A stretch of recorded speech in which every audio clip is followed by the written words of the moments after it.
Una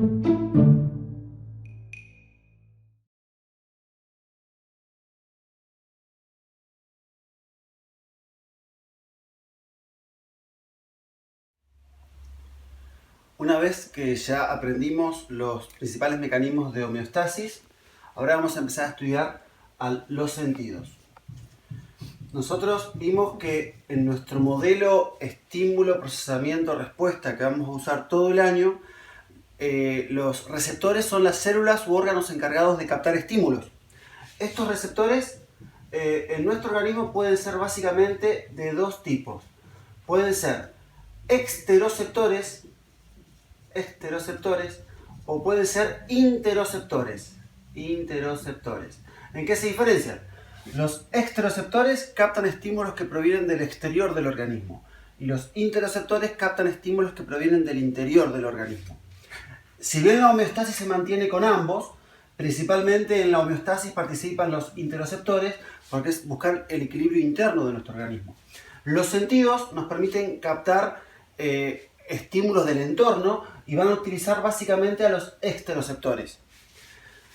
Al estudiar los sentidos básicamente se dice que hay 5 sentidos. Vamos a ver cuáles son los sentidos. El sentido de la vista, el sentido del olfato, el sentido del gusto, el sentido de la audición y el equilibrio que están juntos, y el sentido del tacto.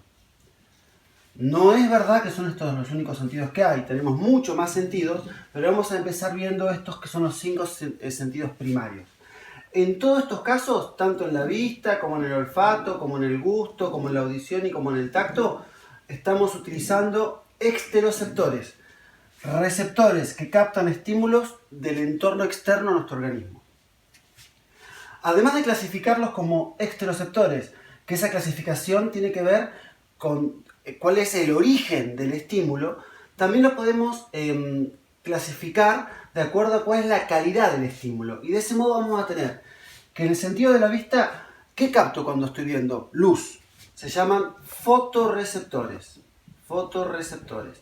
Un fotorreceptor es un receptor encargado de captar luz. Vamos a poner acá estímulo, en este caso la luz. Acá vamos a poner receptor según la naturaleza o la calidad del estímulo, según la naturaleza del estímulo. Y acá vamos a poner sentido. Y acá vamos a poner órgano. Bien. La vista. El sentido de la vista depende de fotorreceptores que captan luz y se encuentran en los ojos, en el ojo. Bien. El olfato. En el olfato, ¿cuál es el estímulo que estoy captando? Sustancias.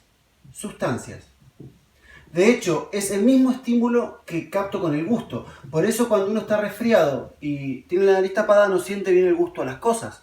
Porque es el mismo estímulo que estoy captando. Nada más que por un lado lo capto con la lengua y por otro lado lo capto con la nariz.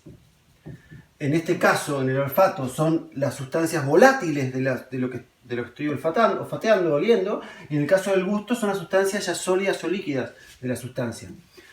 En ambos casos, entonces, el nombre del receptor es quimiorreceptor.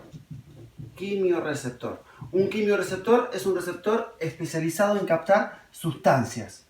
En nuestro caso tenemos un sentido del olfato y un sentido del gusto.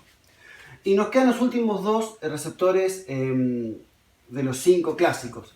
En ambos casos lo que capto es una variación en una vibración, ya sea en el aire, en el caso del oído, o puede ser una vibración, un cambio de presión en la piel. En ambos casos se llaman mecanorreceptores. Un mecanorreceptor es un receptor especializado en captar diferencias de presión o captar diferencias del gradiente de presión.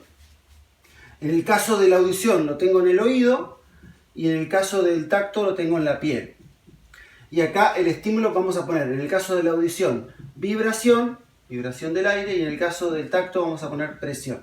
Ojo que en el sentido de la audición también tengo metido el sentido del equilibrio, que es un sentido que damos por sentado, pero que si no funciona nuestro oído interno, estaríamos todo el tiempo como borrachos, sin tener un equilibrio adecuado.